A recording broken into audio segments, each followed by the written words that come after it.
Selamat datang di Selebaran Info. Pada video kali ini, kita akan membahas fakta menarik tentang pembunuh berantai yang membuat pakaian dari tubuh korbannya. Bagaimana kisah menarik Gain? Kita simak bersama.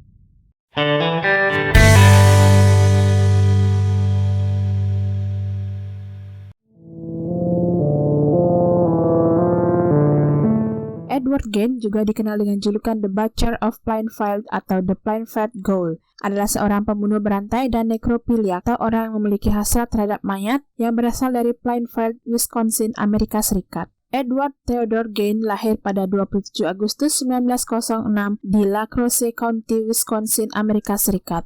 Ia adalah anak kedua dari George Philip Gain dan Augusta Wilhelmine Gain.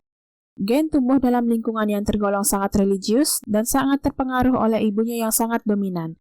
Edward Gain memiliki pendidikan formal yang terbatas. Dia hanya menyelesaikan pendidikan dasar sampai tingkat sekolah dasar atau setara dengan SD. Latar belakang keluarganya memiliki banyak aspek yang mempengaruhi perkembangan Gain. Ibunya, Augusta, sangat fanatik dalam pandangannya tentang moralitas dan agama. Dia mengajarkan anak-anaknya tentang dosa, kejahatan, dan moralitas yang ketat. Augusta juga sering mengkritik dunia luar dan menggambarkannya sebagai penuh dosa dan kekejian. Ayah Gain, George, adalah seorang pria pendiam yang sering dinaungi oleh Augusta. Setelah kematian ayahnya pada tahun 1940, Gain menghabiskan waktunya merawat ibunya yang semakin sakit-sakitan. Ketika Augusta meninggal pada tahun 1945, Gain merasa sangat terpukul dan kesepian. Pada saat itulah, Gain mulai mengembangkan kecenderungan aneh dan mengerikan. Dia menjadi teresepsi dengan jasad dan benda-benda dari jasad. Setelah ibunya meninggal, Gain mengisolasi dirinya dan mulai merampas kuburan untuk mendapatkan mayat. Dia juga mulai menciptakan pakaian dan barang-barang lain dari kulit dan tulang mayat yang diambilnya.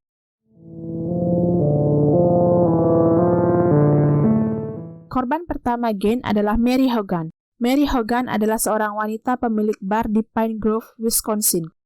Pada tahun 1954, Gain membunuhnya dengan menembaknya di bar miliknya. Dia kemudian membawa mayatnya pulang dan menghilangkan bagian tubuh tertentu untuk tujuan yang sangat mengerikan. Korban berikutnya bernama Barnes Worden. Barnes Worden adalah pemilik toko peralatan pertanian di Plainfield, Wisconsin. Pada tanggal 16 November 1957, Gain membunuhnya di toko miliknya. Setelah pembunuhan ini, otoritas setempat mulai menyelidiki Gain dan menemukan banyak bukti mengerikan di rumahnya. Edward Gain juga terlibat dalam pencurian mayat dari kuburan lokal sebagai bagian dari kegiatan mengerikannya. Dia mengambil mayat dari kuburan untuk mengumpulkan bahan-bahan yang digunakan dalam kreasi anehnya, termasuk pakaian, topi, dan benda-benda lain yang terbuat dari kulit dan bagian tubuh manusia. Pada awalnya, Gain akan menggali kuburan di malam hari dan membawa mayat pulang ke rumahnya. Dia kemudian akan menguliti mayat dan menggunakan kulitnya untuk membuat berbagai barang seperti topi, baju, dan masker wajah. Selain itu, dia juga mengumpulkan tengkorak, tulang, dan bagian-bagian tubuh lainnya untuk koleksi anehnya. Edward Gain ditangkap pada tanggal 16 November 1957 setelah otoritas setempat melakukan penyelidikan terhadap kasus hilangnya Barnes Worden, pemilik toko peralatan pertanian di Plainfield, Wisconsin. Setelah Worden dilaporkan hilang, polisi mendatangi toko miliknya dan menemukan tanda-tanda kekacauan di dalamnya. Pada saat penyelidikan, petugas polisi mencurigai Edward Gain karena perilakunya yang aneh dan telah menyebabkan dugaan dari beberapa orang dalam komunitas. Polisi memutuskan untuk melakukan penggeledahan di rumah Gain. Pada saat penggeledahan, polisi menemukan bukti-bukti mengerikan di rumah Gain, termasuk benda-benda yang terbuat dari kulit dan tulang manusia. Mereka menemukan topi yang terbuat dari kulit manusia, masker wajah yang terbuat dari kulit, serta barang-barang lain yang mengindikasikan bahwa Gain telah terlibat dalam tindakan nekrofilia dan kanibalisme. Setelah penemuan ini, Edward Gain ditangkap dan diadili atas beberapa tuduhan, termasuk pembunuhan dan pencurian mayat.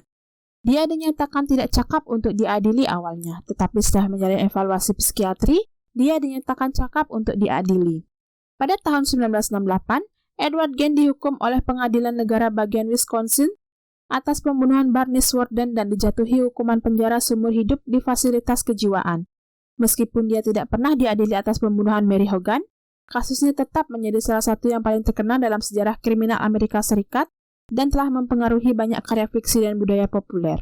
Edward Gain menghabiskan sisa hidupnya di fasilitas kejiwaan setelah dihukum atas tindakan kejahatan yang mengerikan.